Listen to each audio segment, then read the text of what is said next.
Ficar assim vai cortar minha cabeça. Ó, Vai cortar a cabeça, assim. né? Você tem que ficar assim. Aí fica a barriga lá na frente. Fica a minha barriga lá na frente. Ainda não tem pra parecer, mas se tivesse... Voltamos depois de 2, 3 anos neste canal para falar sobre o terceiro livro de As Crônicas de Amor e Ódio. 2 ou 3 anos que a gente não fazia isso porque eu não achava o livro pra comprar. Primeiramente foi isso, né? Eu fiquei no pé do Marquinhos, lê, né? Lê meu filho, porque eu vou esquecer a história. Aí quando eu queria, não achava o livro. Aí quando... É verdade, a Dark Side, né? Ela tem dessas. Ela solta o livro, depois some. Ele esgota e aí até eles fazerem uma outra tiragem... Aí quando ele consegue ler, o que acontece? É uma bosta. Também, né? Também. Mas o problema aí... A gente vai cortar. Aí tem toda a pandemia, né? Uhum. Aí, o quê? Ficamos mais de um ano sem nos encontrarmos agora. Mas aqui tá tudo de boa, tá, gente? Ó, nós não estamos aglomerando. Nós conhecemos nossos status de como é que tá Nós aqui. trouxemos as comprovações dos testes, tá? Pra mostrar pra todo mundo. E tá tudo de boa. Eu vi o teste Covid antes de se reunir aqui. Inclusive, eu basicamente tomo banho de álcool em gel. Se alguém acender um isqueiro perto de mim, eu viro tocha humana. Ele chegou aqui, nossa, tava um cheiro de álcool nessa casa. Eu falei, pra quê? Mas você passou a noite bebendo, meu filho? Porque, olha... Não foi álcool, aquilo lá é cheio de pra cachaça mesmo, viu? Olha, eu não vou negar nem confirmar essas informações. Olha, acho que o 51 é tão forte, porque, olha, acho que corona passa 100 metros desse menino, ou mais. É um corote humano. Vou achar que é verdade, né? Vou achar que é verdade. Até parece que eu, pelo amor de Deus. Tá meio coradinho? Do quê? Eu? Só sou 51 graus do calor que tá fazendo aqui hoje. Tá mesmo, mas tá tudo fechado, porque, né, por causa do cenário.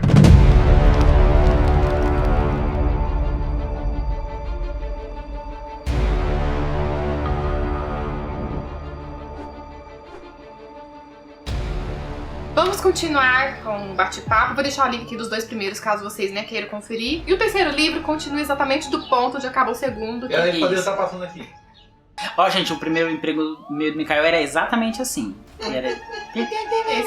Esse provavelmente é o sucessor dos meninos. O terceiro livro termina no ponto que acaba o segundo, né? Exatamente, que é o ponto em que a Lee está quase morrendo, né? Juntamente com o Rafe. Mas na verdade o Rafe está ajudando ela, tá quase morrendo. Entenderam? Vamos começar fazer uma recapitulação rápida. Isso, verdade. Do primeiro, ela foge de um casamento. No comecinho do livro, ela tá sendo juntada lá pra se casar com um príncipe de um reino vizinho. Na verdade, um reino que era inimigo do reino dela há muitos séculos. E aí ela foge desse casamento e ela vai viver lá no interior. Ela, junto com a amiga dela lá, elas conhecem 2 jovens que a gente não sabe durante o livro quem é o príncipe que tá ali disfarçado pra conhecer ela e quem é um assassino que foi mandado pra matar ela. A gente passa isso, sei lá, uns 70% do livro, até que a trama se resolve e ela é sequestrada e mandada para um reino que é totalmente, aos olhos dela, bárbaro e gente lá que tá querendo destruir tanto o reino dela quanto o desse príncipe que ela foi prometida. O segundo livro, ela passa todo esse tempo nesse lugar aprendendo sobre a cultura e ela descobre que não é um povo assim tão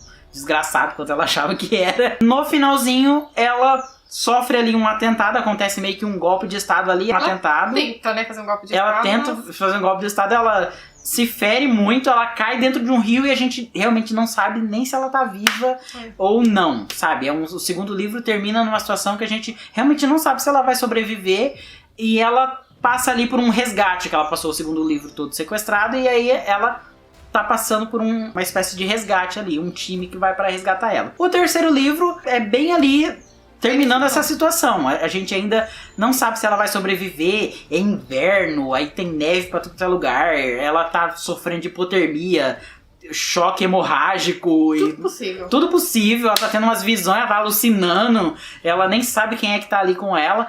E aí a situação meio que se resolve ali no comecinho, mas ao mesmo tempo ela se lembra que o reino dela, esse casamento dela que foi arranjado, as pessoas que arranjaram esse casamento, na verdade queriam que ela morresse. E ela precisa voltar para alertar os pais delas que os conselheiros que estão ali do lado deles não são de confiança. Então ela passa aí boa parte do livro pensando ali como que ela vai fazer para voltar pro reino dela e alertar isso, né, tudo sobre o que tá acontecendo. Se você chegou nesse vídeo, então você já sabe provavelmente quem é o assassino e quem é o príncipe, né? Que o Rafe é o príncipe e o Caden é o assassino. Então, a Lee acaba se apaixonando pelo Rafe e ele que acaba salvando ela, né, daquele atentado do segundo livro e levando ela pro reino dele, que é o reino de Dalbrek. Como o Marquinhos falou, ela tem a missão de voltar pro reino dela de Morgan e ela fica dividida, porque ela ama o Rafe, né, eles não querem se separar, mas o Rafe também tem que E os problemas pessoais dele, ele acaba perdendo o pai dele. Se você chegou nesse vídeo, você já sabe que ele acaba perdendo o pai dele, e ele tem que tomar conta do reino dele. E a Lia tem que voltar pro reino dela. E o que eles vão fazer da vida? No segundo livro, a gente meio que sabe que o pai dele morreu e que aí ele já não é mais príncipe, ele é rei. Só que ele ainda não sabe disso. Ele descobre aí no comecinho do terceiro que ele precisa voltar pra assumir o trono dele. E ao mesmo tempo ela tem essa missão de ela voltar e alertar o pai dela sobre o que tá acontecendo. Então eles ficam naquela situação de que ele não sabe se ele leva ela pra ser a rainha dele. E ela também, ela precisa impedir que o reino dela seja dominado por essas pessoas, que seja contaminado por essas pessoas, porque existe um exército de 100 mil pessoas que vai invadir todo o continente e o reino do pai dela vai ser o primeiro a ser atingido se ela não fizer alguma coisa, se ela não voltar lá e alertar de que existe ali alguma coisa que vai destruir toda a sociedade deles. Inclusive a turma de Venda. Que até então o povo achava que o Comisar estava morto. E isso, todo esse reino que sequestrou ela, o reino de Venda, é um reino muito de tribos. Então são tribos muito isoladas. Nenhum governante até hoje havia conseguido unir todas essas tribos e formar um exército coeso. Um exército assim com um único objetivo. E esse Comisar é um cara que ele conseguiu fazer isso. Na verdade, Comisar é o nome do cargo dele, né? Como se fosse, sei lá, Eu não lembro o nome dele. Ele tem um nome lá, mas é como se... Comisar significa assassino. É como se fosse uma espécie de líder, imperador deles. Nunca houve um que conseguisse unificar todas as tribos. Esse é um cara que conseguiu unificar e transformou em um exército de 100 mil pessoas. Como no final do segundo livro vocês conferiram que a Lia, ela matou o Comisar, então ela meio que se tornou a rainha, a dona do local lá. E ela tinha que voltar pra Morgan, mas ela tem que reinar lá no reino de Venda. Só que tem uma coisa também, assim, ela deixou ele pra morrer. Ela não tem ideia se ele realmente morreu. E como ela tava muito ferida, o pessoal de lá não sabe se ela tá viva também. Então o reino de Venda, que é esse reino onde ela estava sequestrada, eles estão num dilema muito grande, porque quem mata o Comisar se torna o novo Comisar. A gente não sabe se o Comisar morreu e o pessoal de lá não sabe se ela morreu, porque se ela morreu, eles precisam eleger um novo líder. Então fica uma espécie de... falta de informação, na verdade. Fica uma espécie de manipulação. Até mesmo esse reino de Venda, que é a grande ameaça, que é um grande exército de 100 mil pessoas que tá para invadir o continente inteiro, eles não sabem se ela tá viva e aí se ela tiver, ela vai ser a líder deles, ou se eles devem seguir um Comisar que tá meio morto, que nem eles sabem se ele tá vivo ou não. Nem a gente sabe durante a leitura. Nem a gente sabe. Lá no final do livro que a gente vai ter alguma noção se ele tá vivo ou não, ou se é alguém se passando por ele, ou se, enfim, que não vou dar tá spoiler. Até então, no segundo livro, a Lia e o Rafe estavam se dando bem. No terceiro livro eles já começam a se desentender, não começam a entender mais, porque o Rafe meio que quer proteger a Lia até demais, só que a Lia, ela quer ganhar a forma, ganhar o poder e voltar pro reino dela e fazer tudo que ela tem que fazer, a missão dela pra proteger ela Isso. do povo que quer. Até porque também, aí isso é um pouco de crítica que eu tenho. Ela tem uma espécie de dom, né? Isso que as mulheres da família dela têm um dom, uma habilidade de sentir, uma coisa meio sensitiva. Ela sente as coisas, ela tem visões, ela, sei lá, espíritos ancestrais falam através dela. Tem uma coisa assim que não é muito bem explicada. Esse é meu ponto que mas tipo, não é bem terceiro livro explicado. foi deixado de lado. Isso, mas assim, ela desenvolveu isso num certo ponto. Então ela tem, tipo assim, ela sente que ela precisa voltar pro reino dela. Só que as pessoas ficam assim, tá, não interessa o que você sente ou não. Tem uma situação real aqui que a gente precisa ir. Ela fica, não, eu sinto que eu tenho que ir. É como se fosse uma intuição, na verdade. Não sei se chegaria um dom mesmo. Ela chama de dom, mas é uma intuição bem aflorada, né? Intuição forte. E inserindo os outros personagens, eu tava comentando até com o Marquinhos antes da gente iniciar esse vídeo,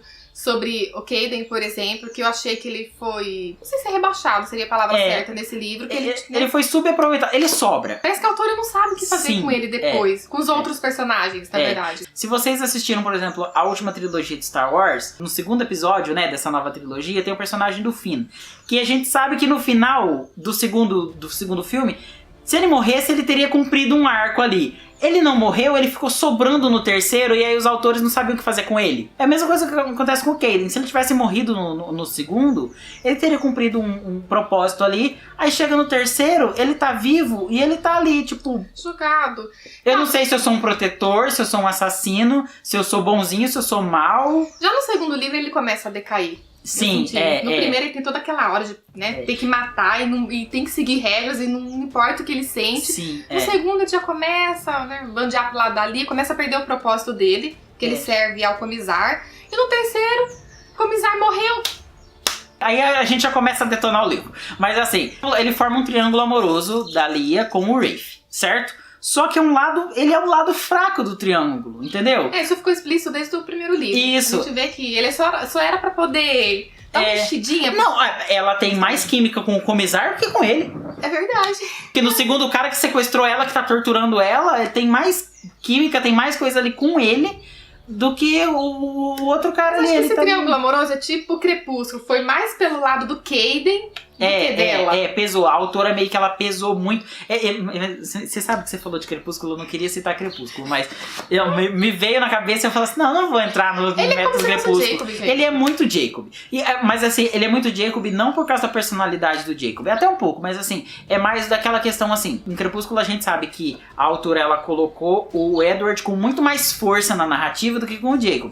É um triângulo amoroso, mas o Edward tem muito mais força na narrativa do que o outro. E aqui acontece a mesma coisa. O Caden tem muito mais força na narrativa do que o outro. Ela deu um desfecho pra ele, né? Acho que seria spoiler falar já da metade pra frente. Ela deu um desfecho que, tipo assim, vou catar o que sobrou pra ele, sabe? Pra tentar... Sabe o final de novela das 8? Quando tá ali, tipo, a última semana. Aí tem a personagem feminina que tá solteira e o personagem masculino que tá solteiro. Eles são de núcleos completamente diferentes. Aí o autor pega e fala assim, por que não? Vamos juntar? Então não sente nem química. Sim. Pra finalizar, gente, o final do livro também, tudo se resolve em um capítulo. A autora prepara tudo, né? Toda a história vai subindo, ganhando aquele ápice. Pra quando chegar no final, em um capítulo ela resolve tudo, o cara tropeça na pedrinha e... Pronto, acabou o livro. Não, assim, eu falo que assim, tem capítulos que a gente... Spoiler? Não literalmente. Não literalmente. Eu falo assim, que tem capítulos que a gente lê deitado e tem capítulos que a gente lê sentado. É aquele que a gente tá prestando atenção. Ela me deu uma vibe muito de 300. Sabe, 300? Que tem um exército pequeno e um exército gigantesco num lugar apertado que você fala, meu Deus, vai acontecer uma batalha ali, vai morrer muita gente, que vai ter estratégias, vai ter... E aí você começa... Eu que sou acostumado a ler livros de fantasia com batalhas enormes e tudo mais, eu fui lendo e falando assim, não, agora eu vou ver, tipo, porradaria. Não, todo mundo esperava isso. Né? E aí você chega ali e aí, tipo, tá um monte de gente morrendo e tal. A autora, ela não coloca cenas muito descritivas de luta, então é muito genérico. Aquele clichê de tipo, fulano não sabe quanto tempo se passou, o que aconteceu. E na verdade, só pra você não detalhar bem o negócio. E aí, no final das contas, nem foi a própria Lia que ela enfrentou sozinha. Teve uma outra pessoa lá, você lembra? Sim, é basicamente como se alguém subisse no alto de uma pedra e falasse assim, seguinte, gente...